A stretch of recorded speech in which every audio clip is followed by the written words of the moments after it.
Alright guys, so how's she going tonight? Get some extra lights going here. She's dark outside now.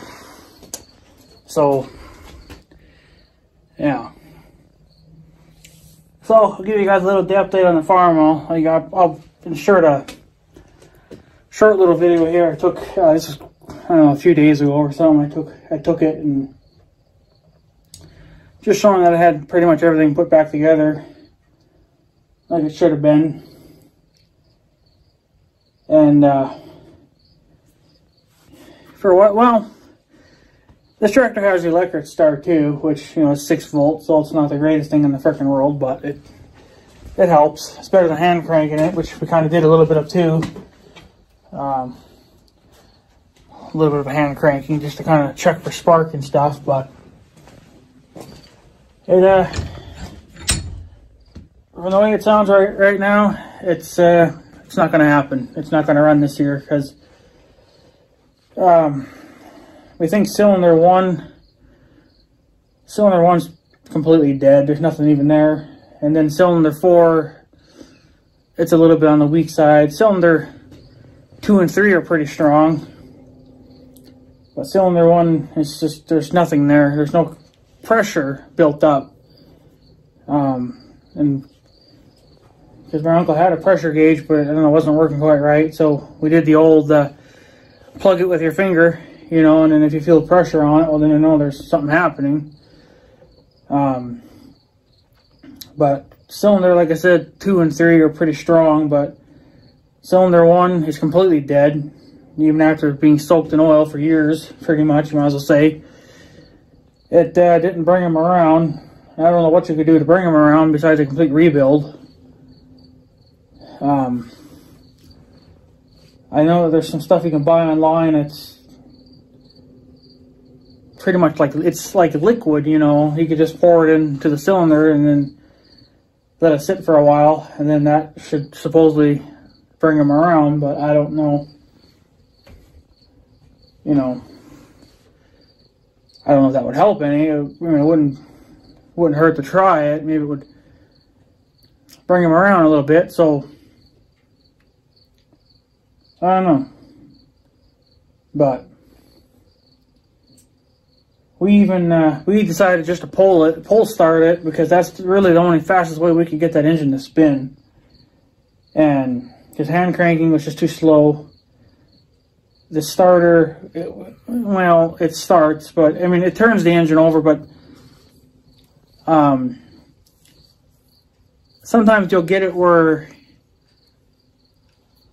it'll spin over real fast, and then you get times where it's kind of slow.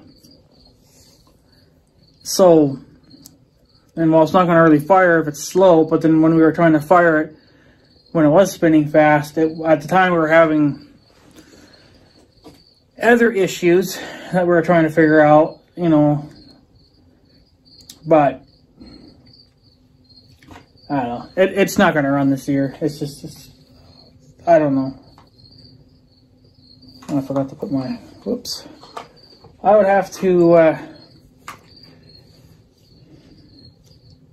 yeah, you would have to either get sent in, you'd have to pull the engine and send it in and get it rebuilt, or you'd have to try to, because I don't know if I'm going to, I don't think I'm going to do that, because, you know, you need special tools to even pull pistons and putting pistons back in and putting all new bearings in it. Because if you're going to pull the pistons, you might as well put new bearings in it too, or those, whatever those things are called, you know, that everything spins on when it's just whatever. So, and that's going to cost way too much money. And I mean, you could probably go to Case IH, they'd probably be willing to do it, but I don't know who around here would do, you know, that would work on old tractors like that. There's only so much we can do, because, you know, we don't have the tools, and we don't have a building to put it in. I mean, we were gonna, I wanted to put it in the shop, so I didn't have to put a stinking tarp over it, but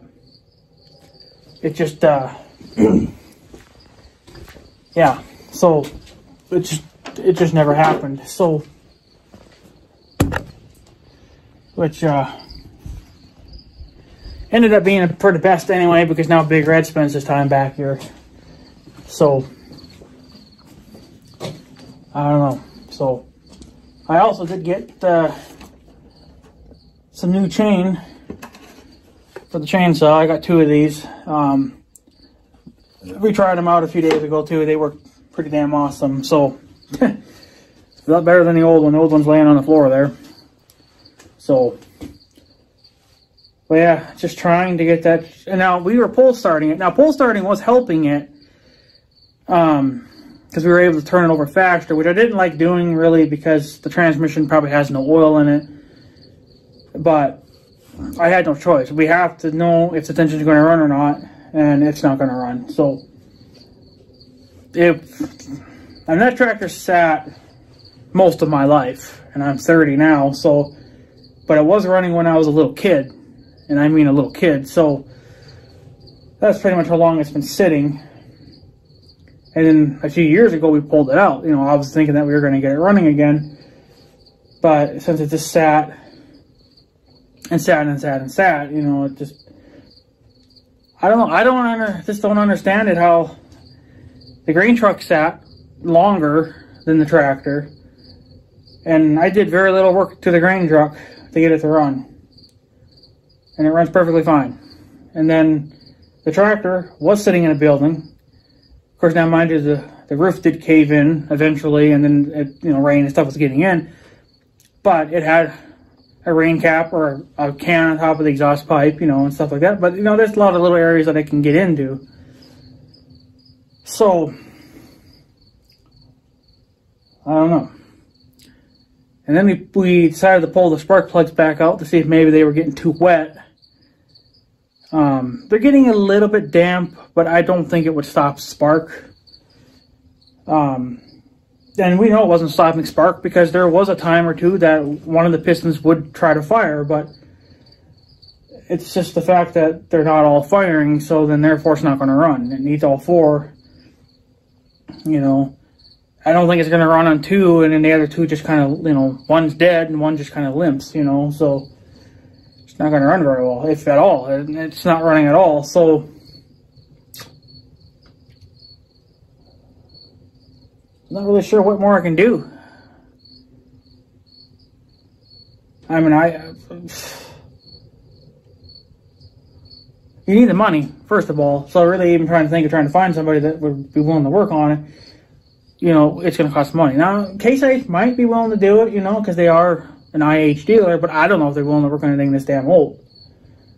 And given that it needs new tires on the front, you know, everything leaks. You know, so, but, yeah, I don't know. If it's not going to run, there's no sense of sinking any more money into it. It sucks that I put that brand new oil in there, but what are you going to do? Because there should be pressure on cylinder number 1, and there's nothing. And then cylinder 4, there's a little bit.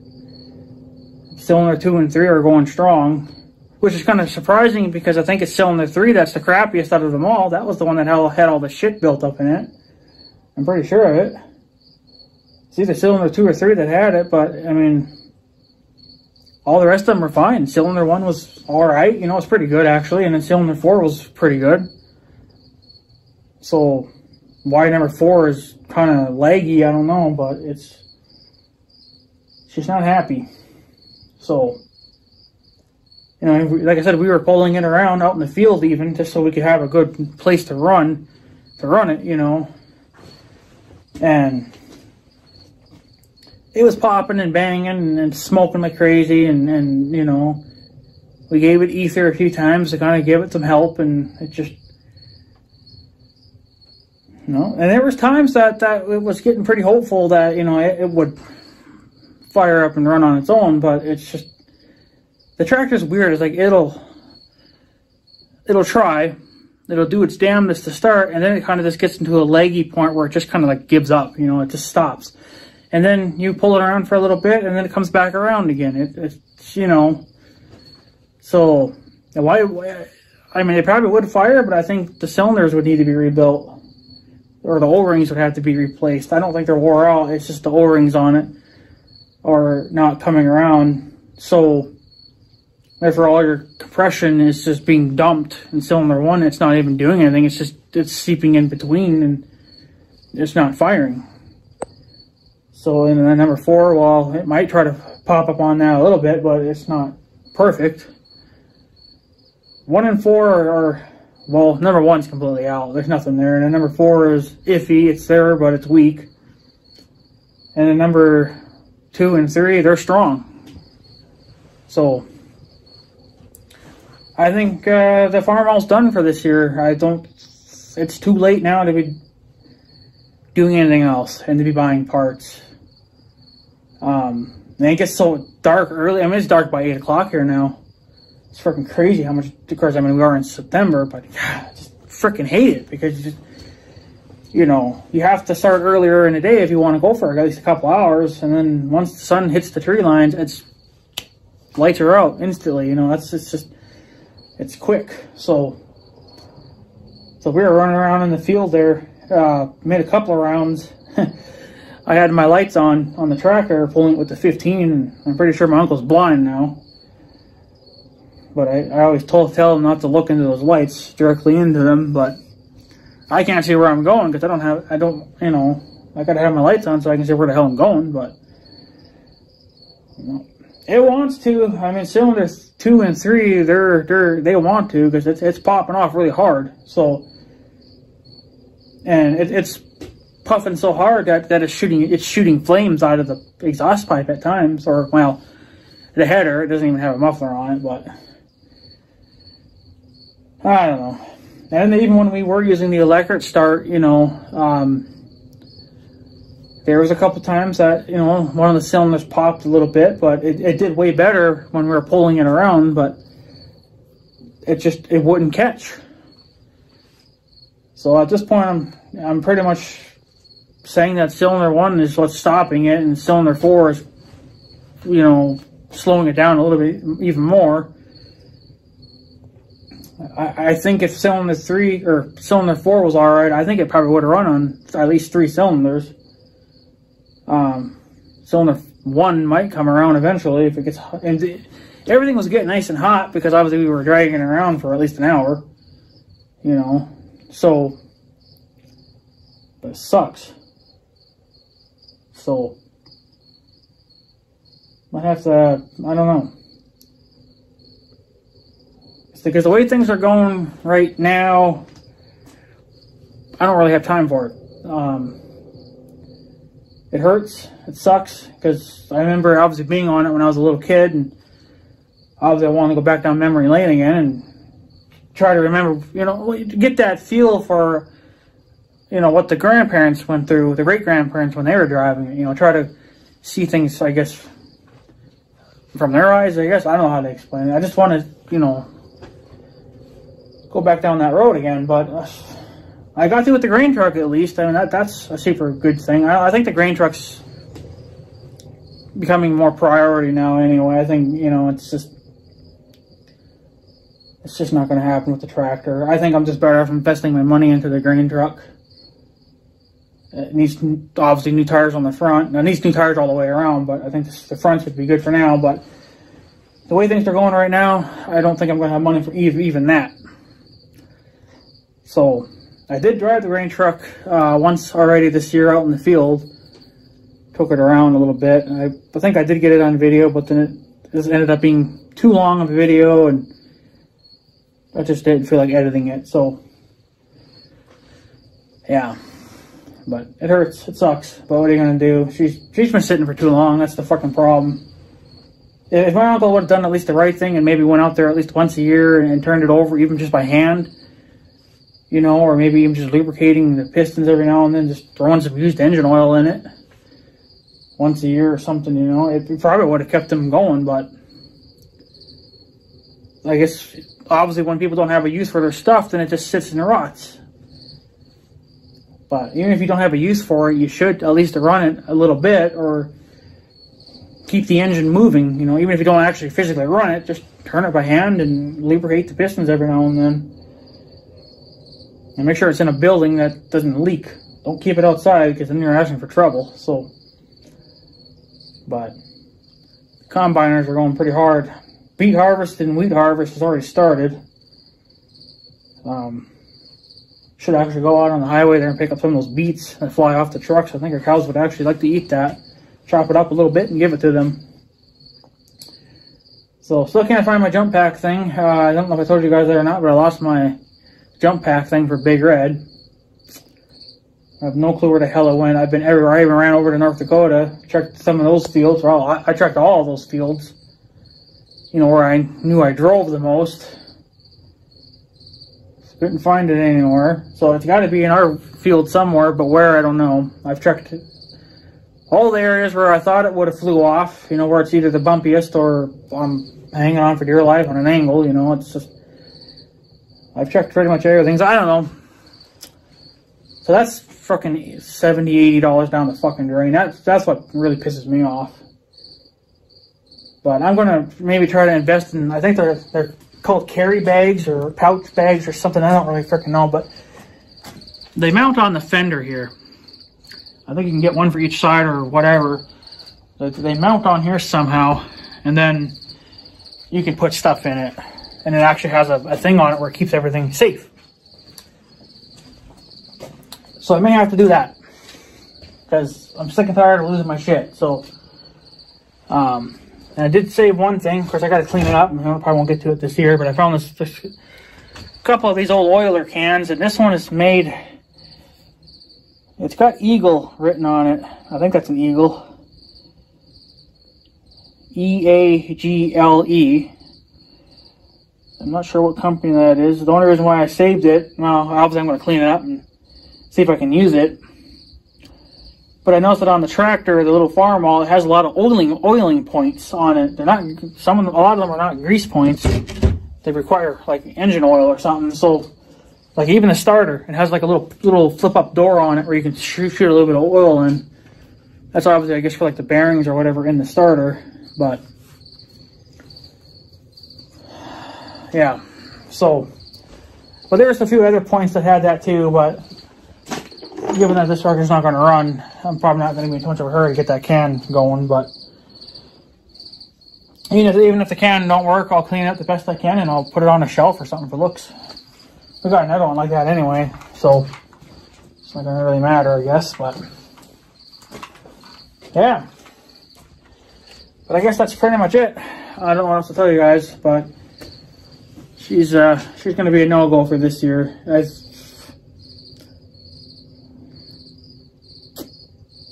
I think that's pretty much the only thing we can do. The engine would have to get sent in and get rebuilt, and I think the Tahoe could handle it. It's just that I don't have a trailer, so but I think the Tahoe could handle it. That would save me a little bit of money there, hauling it myself instead of having Case IH come and get it. And it would be stupid to bring a big 18-wheeler. They might have something smaller, but if that's all they had was an 18-wheeler, well, it's not necessary for that big, drive that big thing down here just for such a tiny little tractor that's like literally no bigger than my four-wheeler. So, yeah. I don't know. So that's gonna cost a lot of money too, but I don't want to buy another farmall A, because we already have one. So if I was to buy another farmall, it probably would be either another 400 or it'd be a 450, something bigger. Or go all the way up to like a 966 or something. Like I don't need anything bigger than that for what I want to use it for. But yeah, there's really no sense, I guess, of really doing any more to it. I was gonna try to maybe take that pipe out. I don't know when my tools are gonna freaking come. I haven't even checked yet, but I guess I might as well not even worry about it. And if it's got to be sent in, well then, you probably could just let them fucking dry it, I guess. Just tell them what to do, I guess. Like, heat it up really good, and there you go. So, I had to bring the carburetor in here a few days ago. My uncle broke a screw on it. And he couldn't get it out. So I had to use, my easy outs, like the ones that I actually like. I started with the very smallest one. I broke the bit, which I figured that. So I went up one bit size. That worked out all right. And then I was using that size of easy out. Wasn't really working. It was slipping. So then I drilled it out some more. Got a slightly bigger one. And it was wanting to slip, but I stopped. Because I was trying to be careful on heating it because I didn't want to burn the gasket because I don't have another one of those gaskets. So what I ended up doing is I ended up flipping it over and then just heating the other side of it. And then I just got the thing as hot as I could get it. And then I sprayed it a little bit, reheated it again, and then I tried to easy out and it came out. But I had gotten some new screws at the hardware, but apparently they're too big. So we ended up just finding like another screw that had a nut on it that was, obviously like a bolt, and we just kind of just crimped it together. That was the only way we could fix that, and it works. It doesn't, it leaks a little bit, but that's just because it's flooded. So, because my uncle says that if you flood the carburetor, well then it'll start leaking out all over the place, because it does that on his 400. If it's overfilled with fuel, well then it leaks. So kind of sucks too, because I put that 5 gallons of gas in there. Well, it's technically a little bit more than that. I guess I could figure out how to get it back out, I guess. But I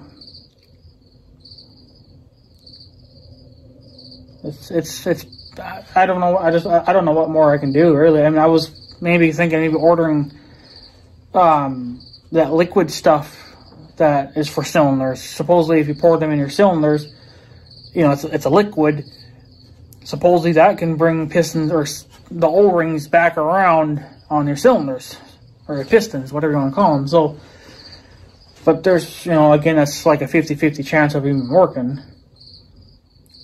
But I don't know. That's really the only thing I got left to do or to try. And if that don't work, well, then it needs a total rebuild. That's the only way that truck is coming back to life. So, I don't know. Disappointing. But if she's going to be a bitch, which, I mean, it's not really her fault either, because it's been sitting for so many years, but, it's just, it makes no sense, because the grain truck sat way longer than that, and the grain truck just fired up like it was, like it ran yesterday kind of thing, it was crazy. So, I mean, yeah, it was stuck a little bit too, but it didn't take much to get it free. It took a sledgehammer to get this tractor free. So, yeah, and then today I went and picked up some JB Weld to fix the water leak. Well, what's the sense of fixing the water leak when it don't even run?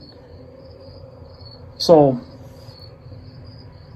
yeah, it just, a waste of money is what it is, but, I mean, what are you going to do? So, other than that, guys, I guess that's pretty much it. There's nothing more I can tell you, or do, or whatever, it is what it is. I need to focus my gears now, change my gears onto something else. Well, I don't even know. I got to stop focusing on the farmall, and I got to go focus on the other stuff now. So, it's pretty much it. Don't know what else to tell you guys. So, it sucks, but I don't know. I mean, you could buy these tractors fairly cheap, but I don't want to. We already have one. Rebuild it, it'd be good as new again, But if you got to actually send it in to get the engine rebuilt, then you might as well have them rebuild the rear end too, like replace all the seals and stuff, and then, okay, there goes probably another $1,000 and just seals and labor. I mean, if it has to be sent in, then it needs to be gone through 100%. It doesn't need a paint job. I can do that myself. It won't be pretty, but I can do it myself. And that's it. The tires and stuff, we can deal with that. Well, I would have to put new tires on it to even get it to roll around. But it would only need tires on the front. The ones on the rear are pretty good yet. So, and my uncle said that he thought that maybe the carburetor was out of adjustment. So, while I was gone today, he redid the carburetor and tried it. He was trying to start it himself, which I didn't really like, because what if it ran and I wasn't home and I missed the freaking epic start, you know? It's like, you ruined it. But he says it wouldn't fire. It popped and banged a few times, but then it just, you know, it just died. So it just didn't want to start. So what do you do? So, but I guess I'll just throw in that little video there of what it looks like, you know, 99% back together. I didn't put the tin back on yet, because I thought I could fix the water leak, and, you know, because I'd be hoping they'd be running. But since it's got technically 2 dead cylinders, well, what are you going to do? There's no sense of putting any more time into it or money. It's going to need probably a complete rebuild. And if you got to rebuild those 2 cylinders, you might as well just rebuild them all, you know. But then it's like a brand new engine, so then you got to re-break them back in again. So, I don't know. But I'm not going to really have so much time to piss around with it, because I need to, you know, focus on other things now. And figured, you know, be putting this thing back on in probably less than a month. Because it can snow in October too. And we've already had a couple of frost advisories not far from here. I think one up in Canada, and then there was one on the North Dakota side. Only maybe 40 minutes from here. That was where the frost advisory ended. So winter's coming. Winter's coming. I need to, you know, focus on other stuff now. So yeah, it sucks. What are you gonna do? It needs to be rebuilt. So, and it's not something I really want to do, because even you'd have to take the engine back apart again, which would suck, because it probably would wreck the gaskets probably. So, oh yeah, and then the kill switch, it's garbage. We had to actually kind of just bypass that. Well, just unhook the wire. We just had to unhook the wire, and then we had, you know, spark. We didn't have spark at first because we didn't know what the problem was. I was like, well, let's, you know, take the wire off the kill switch, and then as soon as we did that, well, then we started having spark, because that's how it works. I think if it completes the ground, and that's when you pull it up, I think that's how it works, you have spark. But then if you push it down, it, I think, basically disconnects, and then there's nothing there. So I don't know, that's probably the opposite of how I explained it, but I don't know. But that's garbage. It needs to be replaced. But what's the sense of replacing it if the engine can't fire? If it won't fire on just being pulled, then there's no sense. I think I'm better off investing my money into this thing, because I need this way more, I guess. So, but that's going to be a wintertime project. That save up the money for that, and then there you go. So, but anyways, guys, I guess I'm going to take off. I'm going to just go and do other stuff now and call her a night. So there will not be a startup on the farmall A. So, because she's dead, she's not going to fire. So she wants to, but 2 dead cylinders, well, yeah, it's not going to do anything. So, but anyways, guys, I guess I'm going to take off. So I guess I have a good day and stuff. So yeah, thanks for watching, guys. Take her easy.